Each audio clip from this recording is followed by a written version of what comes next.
So we're here with, Michael Schultz. all right, and I got stuff here that I need you to sign to make my life complete. Okay. Let me get my pen. Okay, I got a marker here. I don't know. Where do we Good. want That's to even better. Bring those out so you can hold the camera. Huh? Well, you know, people used to selfies. Let me see. You know, these autographs are worth fortunes. They're worth a whole lot. Yeah. So we got. What do we have first? What do we have? Oh, get out of here. Does You a know- tiger wear a necktie? You know what I was saying to Mike? I'm filming. Stop. He's got to tell me the story. Say. So wait. Does say a tiger wear a necktie? Was my first Broadway play. The part of the lead actor was written for a guy like John Voight, who happened to be a friend of mine at the time, and Al Pacino came in to audition, and I turned to the playwright Don Peterson, who wrote this play, and said, "I don't care what you wrote, man, that's the guy." So we hired Al Pacino to be in this play, and of course he knocked it out of the park. Okay. I hired my wife to play the female lead. She knocked it out of the park. And I had these great actors, Hal Holbrook, David Apatashu, Lauren Jones, my wife, Lazaro Perez, Roger Robinson, who's still hitting the boards. And the play was a powerhouse. About addicts, was it? Or It was about a young teenage drug addicts. So we went to a lot of halfway houses and did our research. And most of the kids who were drugged out were the real sensitive, poetic kids who just couldn't deal with New York at the time. And Pacino played a fatherless character, you know, and it was great. okay. All right. So you'll This sign is that in a great. second. All right. So I will sign this. okay. All right. So then, all right. You run through the history. Two, Oh, just sign it with your name. just sign it. Yeah, scribble on it. Hey, Shaka Zulu. That's hard to get. Yeah. Oh, no, like it's on a stalker. All right. Okay. So then we got this one. wow. What the wine cellars buy. Where do you get this stuff?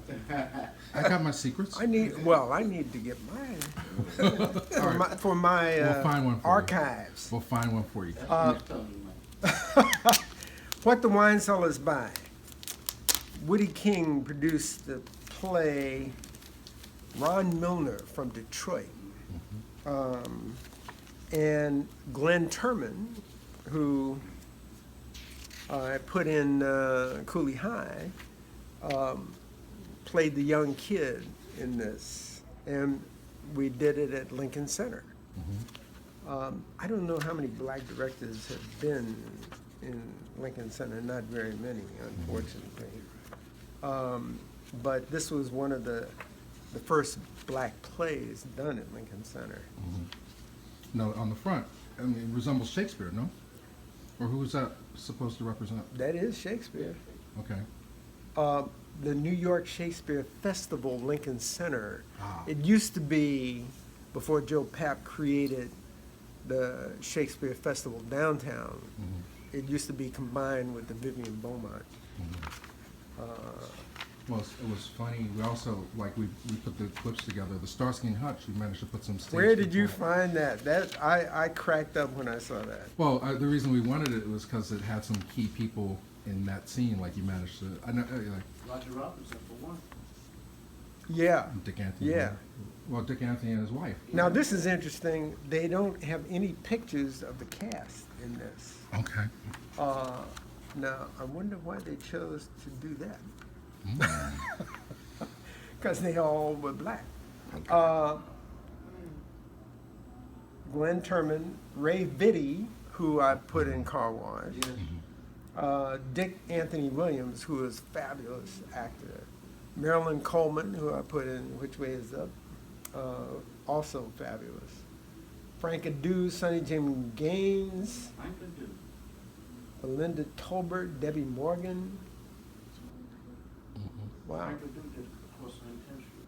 Right. Garrett Morris, Gloria Edwards, who was married to Dick Anthony Williams, Starletta Dupois.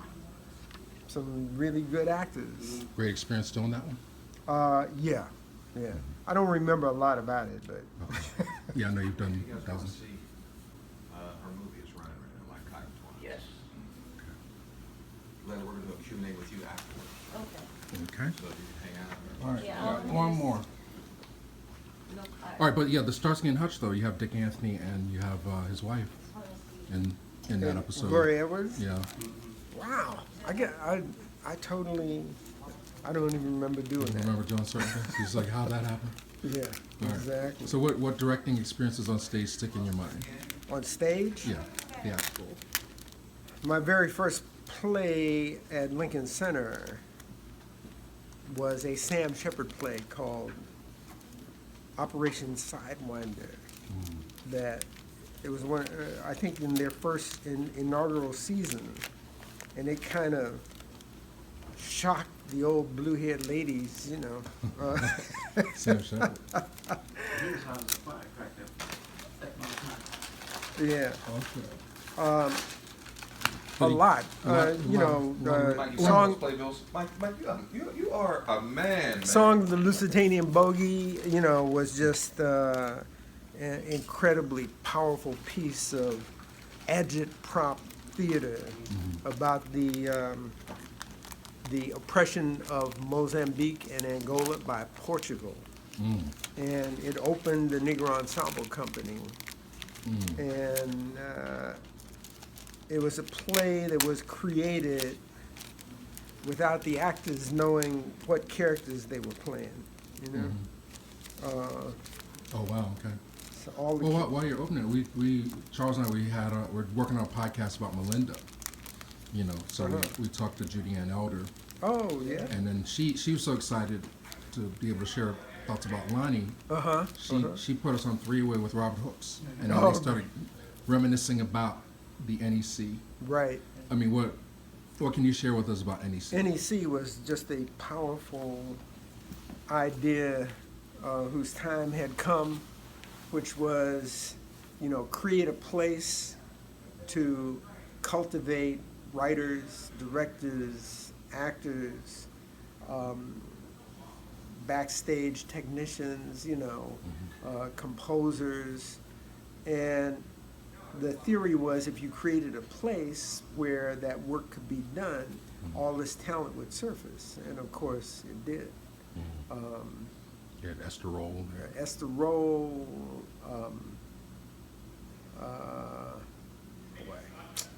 Moses Gunn, Debbie Morgan,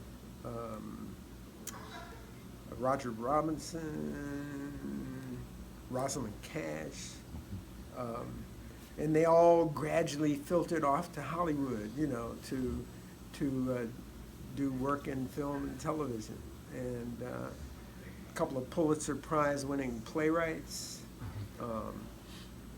Lonnie Elder did great work there. Soldier Story was created out of there. And it just was that whole boom of black talent in New York theater. And the mission of the theater was to cultivate, develop a black audience, because there hadn't been a black audience that was used to coming to theater, because there wasn't material that was of interest to a black audience, you know. And so that mission was accomplished over the years, you know, until the Ford Foundation decided no longer to fund it. It wasn't really sustainable as an operation. So. Right. So the last one there. Yeah. Mulebone. Mulebone is the last play I directed on Broadway for Lincoln Center. It was a play that Louis Henry Gates discovered. Somebody brought it to him, found it in a trunk, and it was written by Zora Neale Hurston and Langston Hughes. And they got into some kind of fight, and so the play was never produced. Well, that when you put those two names together off the bat, you're talking about two differing looks at black expression, correct? Well, you had northern point of view and a southern point of view. Southern point of view. Right. But that wasn't. I don't think that was the fight. I don't know what the fight was, but it prevented this play from being done in their lifetime. So Louis Henry Gates brought it to Lincoln Center, and they asked me for a couple of years to direct it. Look how young Courtney B. Vance is. I was busy making movies, and I kept saying, okay, I'll do it next year. I'll do it next year. Until finally, I said, okay, I'm going to commit to doing it. And I had just finished a film for Sam Goldwyn Jr. called Living Large. Living Large. Thank you very much. And Sam wouldn't let me move the editing to New York, and I said, I got to direct this play. I got to do this play. So I'm flying back and forth, rehearsing the play a couple of days a week, and then back in LA editing. And I was so worn out by the time we got this play on. I said, I'll never do that again. All right, so then the question, and if you want to ask a question, we're always talking about the black theater movement that you were a major part of, you know, how there's very little of it that exists in film in terms of the depths of stories and characterizations. I mean, we have River Niger and Soldier's Play, Right. and now we have Fences, finally. You know, why do you think that is? Is it, I mean, like, just, you know, be real, like, why don't we see the same level of depth of character in motion pictures that we get the opportunity to see in some of these in pioneer theater? plays? Yeah. Because movies cost a lot of money, and the people who have the money, who are willing to spend it on movies, usually don't look like us. And so the material that gets done goes through what I call the white filter. Yes. And it's a cultural filter that is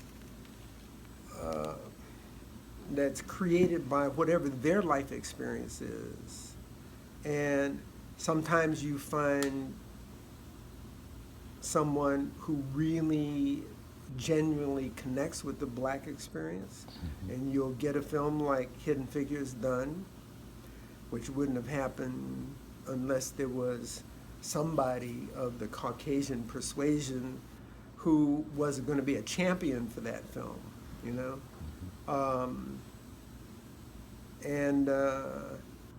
And Fences would not have happened if there wasn't a champion inside the studio system to get that movie made, you know? I thought like Django. Hmm. Django and Jane. What about- Tarantino's. Yeah, well, Tarantino had enough marquee value to get that movie made, just basically on his name. And I thought it was a very subversive, revolutionary movie. Yes. That a lot of people didn't appreciate. No black person would have gotten that movie made. Right, of course. Sound familiar, Mike? Huh? Because of what it was saying. Yes. And this brilliant young actor who played the slave owner, what's his name? Leonardo, you know, got shunned by the Academy just because he played that character. Not because he didn't play it well, because he played it brilliantly, you know. Right. Yes. So- Not only that, the empathy from Tarantino for this history Oh, yeah. and putting him straight about Dumas, Right. who he was. Right. Exactly. Yes. Exactly. Now, Tarantino, you know, a lot of black people had a problem with that movie because they didn't understand what was really going on, Mhm. you know. But that was a revolutionary. How about Free State of Jones? Did you see that? I have not seen it. Okay. Well, I'm curious while we have you for a second. What was going on in that the Richard Pryor Western that you were talking about on stage that couldn't get made? Oh, it was a film with a black hero, a gunslinger in the Wild West who had mystical powers, who came into a town that had been peaceable. You know, half the town was black, half was white. They were peaceably coexisting until an incident happened, and then it became like a little warfare. And in rides the black stranger to straighten out the mess. So that So movie will get made one day. And what I was surprised is when Richard got his picture deal with Columbia. He had a 5-picture deal. He could have done anything. He didn't make that movie. You know? But I think that was Jim Brown's influence. So. Well, Indigo. Well, they said, you know, they had Purple Rain before anybody. Oh yeah, They yeah. had a lot of stuff. And Jim Brown said, "No, we don't want that." Michael, Barry was upset. He wanted to come because he always loves to see. Barry is who worked with Franklin and Ajay. Yeah, yeah. Living Large. Yeah. And he was instrumental in helping August get his biggest paycheck because he convinced Richie, who was working with Eddie, to buy that property, Fences. Oh yeah. Yeah.